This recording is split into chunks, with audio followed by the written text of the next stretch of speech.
patient qui présente un syndrome, assez rare, c'est vrai, mais avec, caractérisé par de nombreuses dents incluses, et surnuméraires également.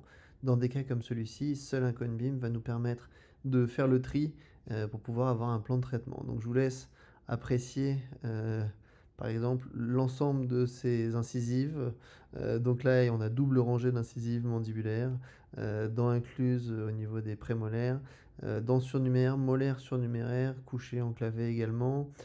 Au maxillaire, c'est pas beaucoup mieux. Quand on voit ce genre de choses, donc vous voyez que là, on va forcément passer par la 3D pour pouvoir, voir un petit peu ce que ça donne, parce que là, c'est impossible de faire le tri avec simplement des vues en 2 dimensions. Donc vous voyez ici, c'est assez impressionnant, quand on voit ce genre de vidéos.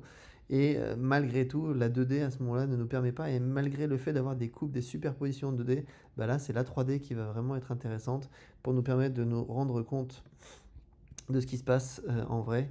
Et voilà un petit peu le cas, le patient. Donc on va faire très rapidement le tour, hein, mais je vais vous montrer avec différentes vues. Vous voyez qu'ici, on a, double rangée d'incisives centrales. On a, transposition, on a des odontomes un petit peu de partout. On a les molaires, mandibulaires qui sont complètement couchés. Donc là, tout l'intérêt est d'aller voir, dans différentes vues, hem, qu'est-ce qu'on va garder et qu'est-ce qu'on va éliminer.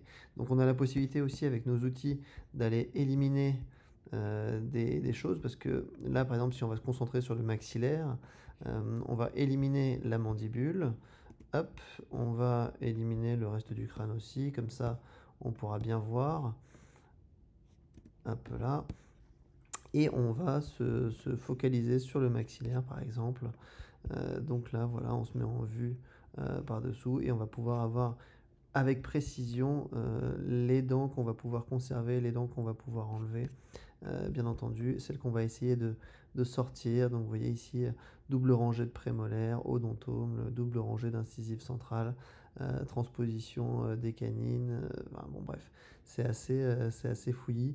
Et avec seul un cone beam et seule la vue 3D reconstruite d'un cone beam va nous permettre de nous en sortir dans un cas comme celui-ci.